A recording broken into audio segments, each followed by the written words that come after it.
ಉಪ್ಪು ತಿಂದವ ನೀರು ಕುಡಿಲೇಬೇಕು, ಕುಡಿತಾ ಇದ್ದಾನೆ, ಇನ್ನೂ ಚೆನ್ನಾಗಿ ಕುಡಿಸ್ಬೇಕು, ನನಗೆ ಜನ ಕನೆಕ್ಟ್ ಆಗ್ತಾರೆ, ಜೈ ಅಂತಾರೆ ಅಂತ ಕೊಲೆ ಮಾಡುವ ಹಂತಕ್ಕೆ ರೌಡಿ ಆಗೋದ ಅಂತ ನಟ ದರ್ಶನ್ ವಿರುದ್ಧ ಮಾಜಿ ಸಚಿವ ಎನ್ ಮಹೇಶ್ ಅವರು ವಾಗ್ದಾಳಿ ನಡೆಸಿದ್ದಾರೆ. ತಾನು ಅಜಾನುಬಾಹು ಅಂತ ತೋರಿಸ್ಕೊಳ್ಳೋಕ್ಕೆ ಹೋಗಿದ್ದಾನೆ. ರೇಣುಕಾ ಸ್ವಾಮಿನ ಗೋಡೆಗೆ ಹೊಡೆಯೋದು ಎಂಥ ವಿಕೃತಿ. ದರ್ಶನ್ ಆ್ಯಂಡ್ ಗ್ಯಾಂಗ್ ಬೆಂಬಲಕ್ಕೆ ಸಿಎಂ ಹೋಗದ್ದನ್ನು ಸ್ವಾಗತಿಸ್ತೇನೆ. ಯಾವ ಮಂತ್ರಿಗಳು ಶಾಸಕರು ದರ್ಶನ್ ಪರ ನಿಲ್ಲಬಾರ್ದು. ಈ ಕೊಲೆ ಪ್ರಕರಣದಲ್ಲಿ ಪ್ರಭಾವಿಗಳು ತಲೆ ಹಾಕಬಾರ್ದು. ಇಲ್ಲಿ ಪ್ರಭಾವಿ ಯಾರು ಅಂದರೆ ರೇಣುಕಾ ಸ್ವಾಮಿ ಕುಟುಂಬದವರೇ. ಅವರ ಮಾತನ್ನು ಕೇಳಬೇಕೇ ಹೊರತು ಸಚಿವರು ಶಾಸಕರ ಮಾತನ್ನಲ್ಲ. ಮೃತ ರೇಣುಕಾ ಸ್ವಾಮಿಯ ಪತ್ನಿ ಪಾಪ 5 ತಿಂಗಳ ಗರ್ಭಿಣಿ. ಸರ್ಕಾರ ಆಕೆ ಹೇಳಿದಂತೆ ಕೇಳಬೇಕೇ ಹೊರತು ಇನ್ಯಾರ ಮಾತನ್ನಲ್ಲ ಅಂತ ನಟ ದರ್ಶನ್ ವಿರುದ್ಧ ಮಾಜಿ ಸಚಿವ ಎನ್ ಮಹೇಶ್ ಅವರು ಆಕ್ರೋಶವನ್ನು ವ್ಯಕ್ತಪಡಿಸಿರುವಂಥದ್ದು. ರೇಣುಕಾ ಸ್ವಾಮಿ ಕೊಲೆ ಪ್ರಕರಣದಲ್ಲಿ ನಟ ದರ್ಶನ್ ಸೇರಿದಂತೆ 18 ಮಂದಿ ಜೈಲು ಪಾಲಾಗಿರುವಂಥದ್ದು. ನಟ ದರ್ಶನ್ ಅವರು ಆರೋಪಿ 2 ಆಗಿದ್ದಾರೆ. ಅರೆಸ್ಟ್ ಆಗಿರುವಂಥದ್ದು, ಪೊಲೀಸ್ ಕಸ್ಟಡಿಯಲ್ಲಿದ್ದಾರೆ. ವಿಚಾರಣೆ ಕೂಡ ನಡೀತಾ ಇದೆ. ಎಲ್ಲ ಆಯಾಮಗಳಿಂದಲೂ ಕೂಡ ಪೊಲೀಸರು ತನಿಖೆ ನಡೆಸ್ತಾ ಇದ್ದಾರೆ.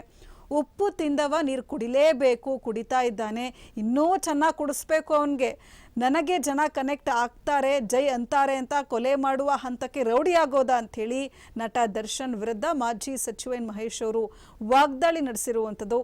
ತಾನು ಅಜಾನುಬಾಹು ಅಂತ ತೋರಿಸ್ಕೊಳಕ್ ಹೋಗಿದ್ದಾನೆ. ರೇಣುಕಾ ಸ್ವಾಮಿನ ಗೋಡೆಗೆ ಹೊಡೆಯೋದು ಎಂಥ ವಿಕೃತಿ. ದರ್ಶನ್ ಆ್ಯಂಡ್ ಗ್ಯಾಂಗ್ ಬೆಂಬಲಕ್ಕೆ ಸಿಎಂ ಹೋಗದ್ದನ್ನು ಸ್ವಾಗತಿಸ್ತೇನೆ. ಯಾವ ಮಂತ್ರಿಗಳು ಶಾಸಕರು ದರ್ಶನ್ ಪರ ನಿಲ್ಲಬಾರ್ದು. ಈ ಕೊಲೆ ಪ್ರಕರಣದಲ್ಲಿ ಪ್ರಭಾವಿಗಳು ತಲೆ ಹಾಕಬಾರ್ದು. ಇಲ್ಲಿ ಪ್ರಭಾವಿ ಯಾರು ಅಂದರೆ ರೇಣುಕಾ ಸ್ವಾಮಿ ಕುಟುಂಬದವರೇ. ಅವ್ರ ಮಾತನ್ನು ಕೇಳಬೇಕೇ ಹೊರತು ಸಚಿವರು ಶಾಸಕರ ಮಾತನ್ನಲ್ಲ. ಮೃತ ರೇಣುಕಾ ಸ್ವಾಮಿಯ ಪತ್ನಿ ಪಾಪ 5 ತಿಂಗಳ ಗರ್ಭಿಣಿ. ಸರ್ಕಾರ ಆಕೆ ಹೇಳಿದಂತೆ ಕೇಳಬೇಕೇ ಹೊರತು ಇನ್ಯಾರ ಮಾತನ್ನಲ್ಲ ಅಂತ ನಟ ದರ್ಶನ್ ವಿರುದ್ಧ ಮಾಜಿ ಸಚಿವ ಎನ್ ಮಹೇಶ್ ಅವರು ಆಕ್ರೋಶವನ್ನು ವ್ಯಕ್ತಪಡಿಸಿದ್ದಾರೆ.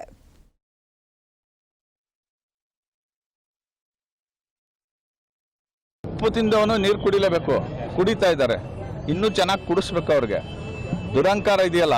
ಒಬ್ಬ ಸಿನಿಮಾ ನಟ ಆದ ತಕ್ಷಣ ಇನೋಸೆಂಟ್ ಆಗಿ ಭಾವನಾತ್ಮಕವಾಗಿ ಜನ ಹೆಂಗೆ ಕನೆಕ್ಟ್ ಆಗ್ತಾರೋ ಅದಕ್ಕೆ ಗೌರವ ಕೊಡ್ಬೇಕಲ್ವಾ.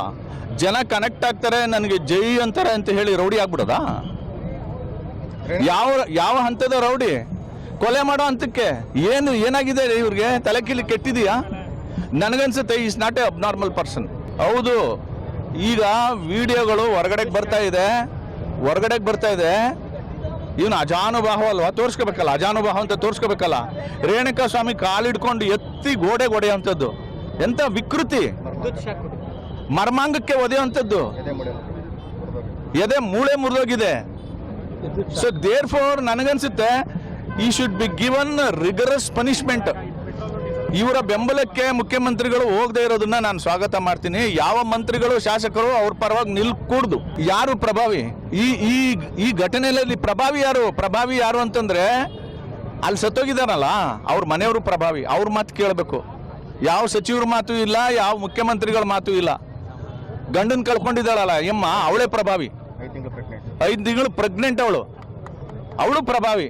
ಇನ್ನು ಉಳಿದ ನಾವ್ ಯಾರು ಪ್ರಭಾವಿಗಳಲ್ಲ. ಅವಳು ಏನ್ ಹೇಳ್ತಾಳೆ ಹಂಗೆ ಕೇಳ್ಬೇಕು ಸರ್ಕಾರ. ಮತ್ತೆ ಕಾನೂನು ಏನ್ ಹೇಳುತ್ತೆ ಹಾಗೆ ಮಾಡ್ಬೇಕು.